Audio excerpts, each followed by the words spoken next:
ॐ पूर्णमदः पूर्णमिदं पूर्णात् पूर्णमुदच्यते पूर्णस्य पूर्णमादाय पूर्णमेवावशिष्यते। श्री जगदम्बिकायै नमः। आज हम जगत जननी मां अम्बा की कृपा से षष्ठ स्कंद के 16वें अध्याय का पठन और श्रवण शुरू करने जा रहे हैं, जिसमें हे वंशी क्षत्रियों द्वारा भृगुवंशी ब्राह्मणों का संसार वर्णित है। ओम चंडिका देवी को नमस्कार है। जन्मेजय बोले, जिन हे क्षत्रियों ने ब्रह्म हत्या की लेश मात्र भी चिंता न करके भृगुवंशी ब्राह्मणों का वध कर दिया, वे किसके कुल में उत्पन्न हुए थे? हे पितामह, उनके वेर का क्या कारण था, आप मुझे बतलाइए। श्रेष्ठ जन किसी कारण विशेष के बिना क्रोध कैसे कर सकते हैं? अपने ही पुरोहितों के साथ उनकी शत्रुता किस लिए हो गई थी? संभवतः वह उन क्षत्रियों की उस शत्रुता के पीछे कोई महान कारण रहा होगा, अन्यथा पाप से भयभीत रहने वाले वे पराक्रम क्षत्रिय निरपराध एवं पूजनीय ब्राह्मणों की हत्या क्यों करते? हे मुनिश्रेष्ठ, ऐसा कौन श्रेष्ठ क्षत्रिय होगा जो अल्प अपराध के कारण ब्राह्मणों का वध करेगा? मुझे तो इस विषय में महान शंका हो रही है, इसका कारण बताने की कृपा करें। सूत जी बोले, तब राजा जन्मेजय के इस प्रकार पूछने पर सत्यवती नंदन व्यास जी परम प्रसन्न हुए और मन में उस वृत्तांत का स्मरण करके कहने लगे। व्यास जी बोले, हे जन्मेजय, मेरे द्वारा पूर्व काल में सम्यक प्रकार से ज्ञात क्षत्रियों से संबंध रखने वाली इस आश्चर्यजनक प्राचीन कथा को आप सुनिए। कार्तवीर्य नामक एक वंशी राजा हो चुके हैं। सदा धर्म में तत्पर रहने वाले उन बलवान राजा की 1000 भुजाएं थी। वे अर्जुन भी कहे जाते थे। वे भगवान विष्णु के अवतार स्वरूप दत्तात्रेय के शिष्य, भगवती की उपासक, परम सिद्ध, सब कुछ देने में समर्थ तथा भृगुवंशी ब्राह्मणों के यजमान थे। वे यज्ञ करने वाले, धर्मनिष्ठ तथा सदैव दान देने में रुचि रखने वाले थे। उन्होंने अन्य यज्ञ करके अपनी विपुल संपदा भृगुवंशी ब्राह्मणों को दान कर दी थी। राजा के द्वारा दिए गए दान से वे भृगुवंशी ब्राह्मण बड़े धनी हो गए। घोड़े तथा रत्न आदि संपदा से युक्त हो जाने के कारण जगत में वे अतीव प्रसिद्ध हो गए।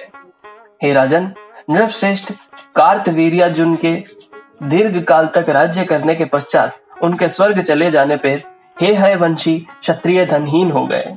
हे राजन, किसी समय हे क्षत्रियों को कार्य विशेष के लिए धन की आवश्यकता पड़ गई। तब वह धन मांगने की इच्छा से भृगुवंशी ब्राह्मणों के पास गए। उन क्षत्रियों ने अत्यधिक विनम्रता पूर्वक उन ब्राह्मणों से धन की याचना की, किंतु लोभ के वशीभूत उन ब्राह्मणों ने कुछ नहीं दिया और बार बार कहते रहे, मेरे पास नहीं है, मेरे पास नहीं है।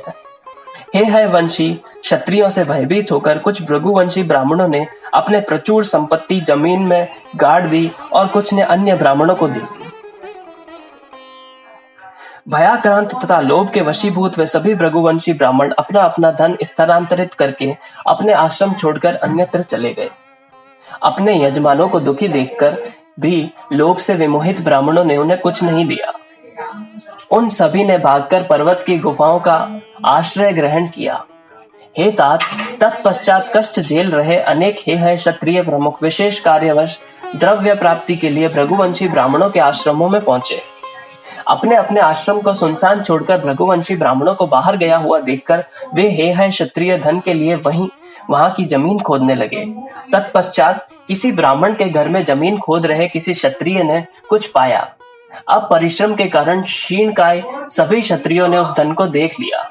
उस समय से जहां जहां भी पता चलता वे जमीन खोदकर समस्त धन ले लेते थे। धन के लोभ से आसपास रहने वाले ब्राह्मणों के भी घरों को खोदने पर क्षत्रियों को पर्याप्त धन दिखलाई पड़ा। इस पर सभी ब्राह्मण रोने चिल्लाने लगे और भयभीत होकर क्षत्रियों के शरणागत हो गए। बार बार खोजते रहने पर उन ब्राह्मणों के घर से प्रायः सभी धन निकल चुका था। फिर भी क्षत्रिय उन शरणागत ब्राह्मणों पर कोप करके बाणों से प्रहार करते रहे। इसके पश्चात वे उन पर्वत की गुफाओं में पहुंच गए जहां भृगुवंशी ब्राह्मण स्थित थे। इस प्रकार गर्भस्थ शिशुओं सहित ब्राह्मणों को नष्ट करते हुए क्षत्रिय इस पृथ्वी मंडल पर घूमने लगे। उन्हें जहां कहीं भृगुवंशी बालक, वृद्ध तथा अन्य भी मिल जाते थे, वे पाप की परवाह किए बिना उन सभी को तीक्ष्ण बाणों से मार डालते थे। इस प्रकार इधर उधर सभी भृगुवंशी ब्राह्मणों के मार दिए जाने पर उन हे क्षत्रियों ने स्त्रियों को पकड़ पकड़ कर उनका गर्भ नष्ट कर डाला।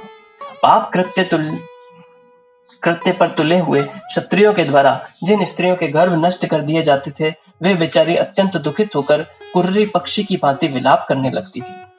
तब अन्य तीर्थवासी मुनियों ने भी अभिमान में चूर उन हेहय वंशी क्षत्रियों से कहा, हे क्षत्रियों, तुम लोग ब्राह्मणों पर ऐसा भयंकर क्रोध करना छोड़ दो।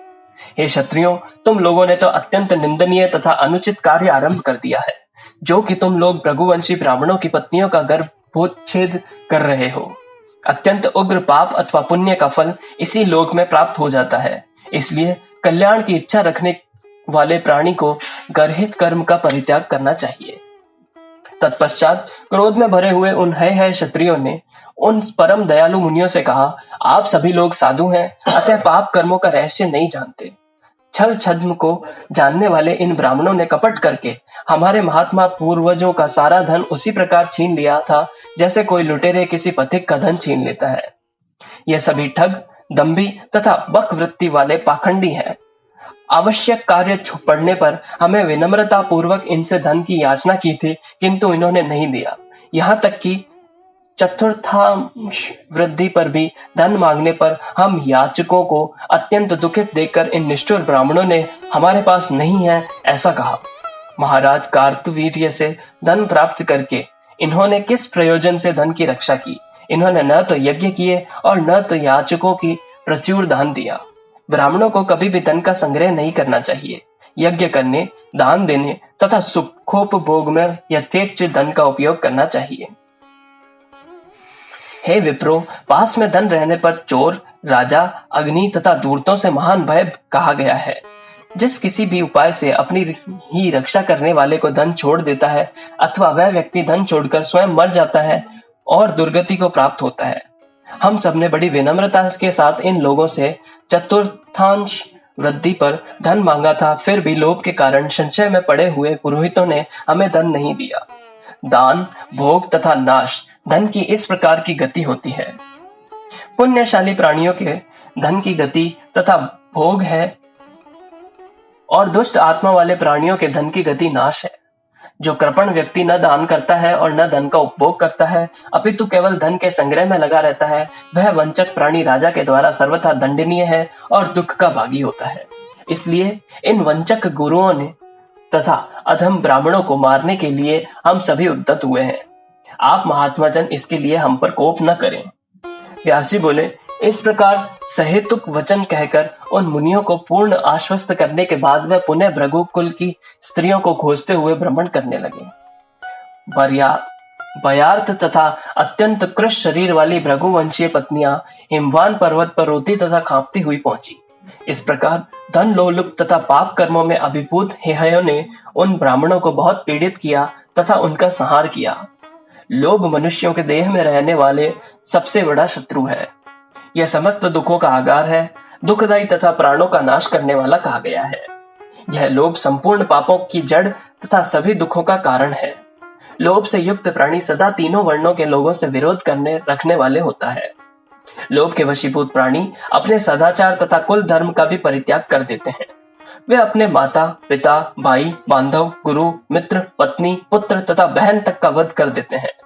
इस प्रकार लोभ के वशीभूत मनुष्य पाप से विमोहित होकर कौन सा दुष्कर्म नहीं कर डालता। क्रोध, काम तथा अहंकार से भी बढ़कर लोभ महान शत्रु है। लोभ में पड़कर मनुष्य अपने प्राण तक गंवा देता है। फिर इसके विषय में और क्या कहा जाए। हे महाराज, आपके पूर्वज धर्मज्ञ तथा सत्य पथ पर चलने वाले थे, किंतु वे पांडव तथा कौरव लोभ के कारण ही मारे गए। जहां भीष्म पितामह, द्रोणाचार्य, कृपाचार्य, कर्ण, वाल्मीकि, भीमसेन, धर्मपुत्र युधिष्ठिर, अर्जुन तथा श्री कृष्ण थे, फिर भी लोभ के वशीभूत उन्होंने आपस में भीषण युद्ध किया और अपने कुटुंब का महाविनाश कर डाला। उस युद्ध में द्रोण, भीष्म, पांडवों के पुत्र, भाई, पिता, पुत्र सभी मारे गए। अतएव लोभपरायण मनुष्य क्या नहीं कर डालता। लोभ के कारण ही पाप बुद्धि हे वंशी क्षत्रियों ने भृगु कुल के समस्त ब्राह्मणों को मार डाला था।